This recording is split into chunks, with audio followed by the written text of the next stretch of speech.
Hello दोस्तों, welcome to my YouTube channel code सीखो।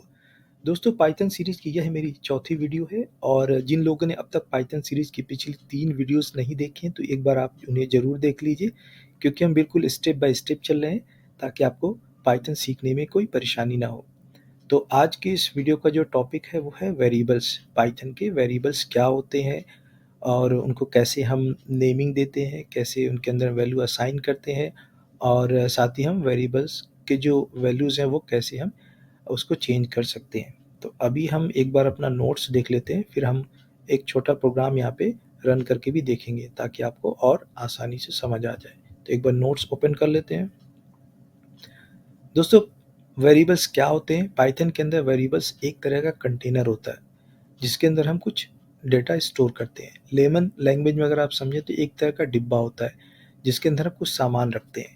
तो पाइथन के अंदर वेरिएबल्स को एक एग्जांपल के से समझते हैं। जैसे यहाँ पे हमने एक्स नाम का एक वेरिएबल लिया जिसके अंदर हमने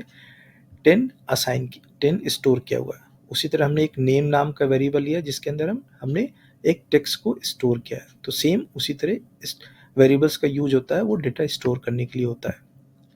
और जब ये वेरिएबल्स रन जब पाइथन इन वेरिएबल्स को रन करता है तो वो ऑटोमेटिकली समझ जाता है कि इसके अंदर जो वैल्यू स्टोर है वो किस टाइप की है, कि नंबर्स है या स्ट्रिंग है या फ्लोट वैल्यू है या आपका, वो ऑटोमेटिकली जान जाता है।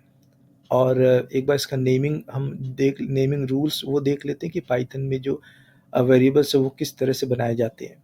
तो जैसे यहाँ पे देखिए, एज, प्राइस और सिटी, ये तीनों क्या है? ये वेरिएबल्स है जिसके अंदर हमने एज को हमने नंबर्स को असाइन किया। साथ ही हमने प्राइस की जो वैल्यूज़ है वो डेसिमल में ली है। यहाँ पे हमने प्राइस जो वेरिएबल के अंदर हमने डेसिमल यहाँ पे नंबर असाइन किया हुआ है। और साथ ही हमने सिटी लिया, उसके अंदर सिटी के अंदर हमने जो है वो सिटी का नाम यहाँ पे असाइन किया हुआ है। तो पाइथन ऑटोमेटिकली समझता है कि ये इन वेरिएबल्स का जो वो डेटा टाइप क्या है वो आपको बताने की ज़रूरत नहीं होती है। और वेरिएबल्स के जो नेमिंग रूल्स है वो कभी भी आपका नंबर से स्टार्ट नहीं होना चाहिए। हमेशा जो है वो आपको एक सिंगल फ्रेज से ही आप स्टार्ट करेंगे, या फिर अंडरस्कोर से स्टार्ट कर सकते हैं या हाइफन से स्टार्ट कर सकते हैं, बट वो उसके अंदर स्पेसिंग नहीं होनी चाहिए। जैसे अगर मैं यहाँ पे लिखूँ, यहाँ पे जैसे मैंने स्पेशल कैरेक्टर्स में लूँ, तो यहाँ पे देखिए नेम, अगर मैं यहाँ पे इसको ऐसे असाइन करूँ तो ऑटोमेटिकली आपका एरर आ जाएगा कि ये वेरिएबल्स का नेम सही नहीं है, इसका सिंटेक्स गलत है। अगर मैं यहाँ पे नंबर लेके स्टार्ट से नेम, देखिए आपका ये रेड मार्क करा, तो मतलब वेरिएबल्स का जो सिंटेक्स है वो उसके अकॉर्डिंग आप उसको नाम नहीं दे रहे हैं। ठीक है, हम चाहे तो अंडरस्कोर से हम स्टार्ट कर सकते हैं। यहाँ पे हम नेम दे सकते हैं, नेम की वैल्यू हम दे सकते हैं लाइक अमित दे सकते हैं, तो ये ठीक है आपका। उसी तरह जो है आप कोई सिंबल, ये सिंबल आपके अलाउ नहीं है वेरिएबल्स के लिए। और पाइथन के कुछ प्रीडिफाइंड जो कीवर्ड्स होते हैं वो आप यूज़ नहीं कर सकते। जैसे आप जो है प्रिंट हुआ या फिर आपका क्लास हुआ, ये नाम आप नहीं ले सकते हैं।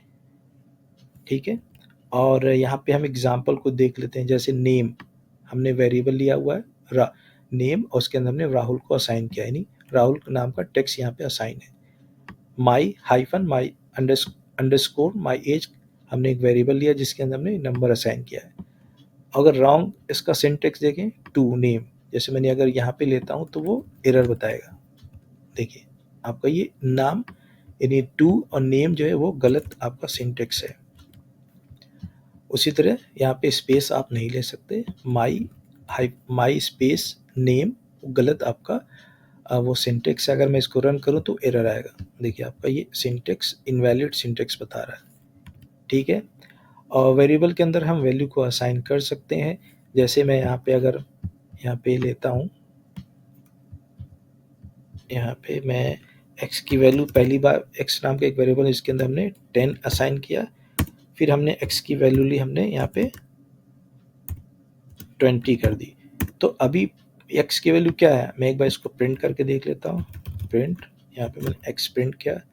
अगर मैं इसको रन करूँ तो x की वैल्यू क्या पे आ रही है, 10 आ रही है। ठीक है, अगर मैं यहाँ पे x की वैल्यू 20 कर दूँ तो हमारा जो वेरिएबल की जो वैल्यू हो जाएगी वो आपकी क्या आ जाएगी, वो 20 आ जाएगी, ना कि 10। दोस्तों पाइथन के अंदर जो है हम मल्टीपल वेरिएबल्स को एक साथ जो है वो हम बना सकते हैं। जैसे यहाँ पे अगर आप देखें कि ए, बी, सी 3 वेरिएबल्स हैं और उनकी वैल्यू भी सेम एक साथ ही असाइन हो रही है। तो ए की वैल्यू 1 हो जाएगी, बी की वैल्यू 2 हो जाएगी और सी की वैल्यू 3 हो जाएगी। तो एक बार हम इसको अपने इंटरफेस पे भी रन करके देख लेते हैं।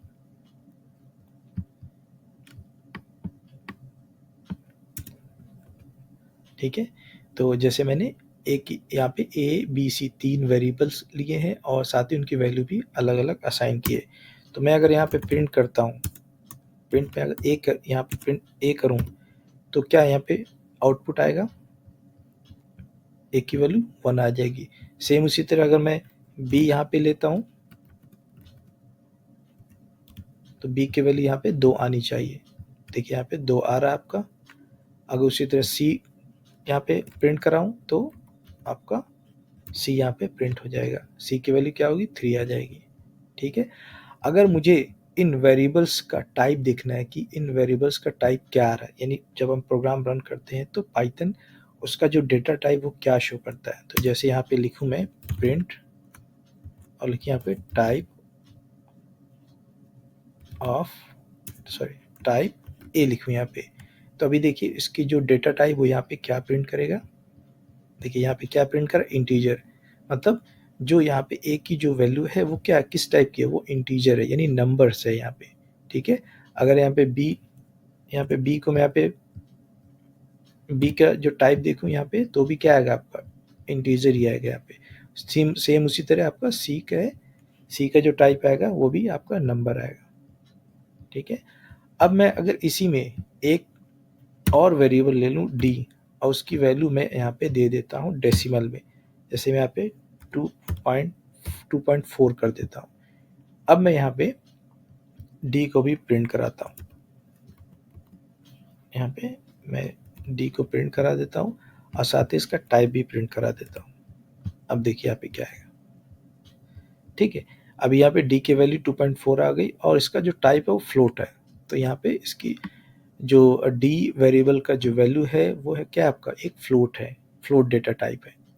ठीक है, तो अभी इस वीडियो में हमने अभी जो कवर किया है वो आपका वेरिएबल्स कवर किया है, जिसे हम वेरिएबल्स कैसे बनाते हैं, क्या इनका नेमिंग रूल्स है और उसे कैसे अपडेट करते हैं।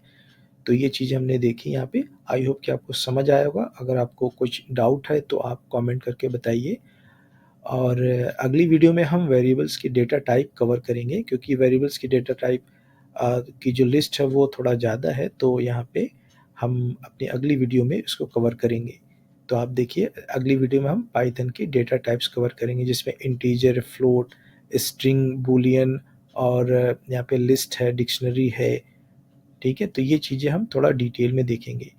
तो मिलते हैं अगली वीडियो में। अगर वीडियो आपको हेल्पफुल लग रही है तो आप इस चैनल से जुड़िए और जो है ख़ास तौर से जो बिगनर्स है जिनका कोई प्रोग्रामिंग बैकग्राउंड नहीं है उनके लिए बहुत ही हेल्पफुल रहेगी वीडियो। तो मिलते हैं अगली वीडियो में, तब तक के लिए गुड बाय।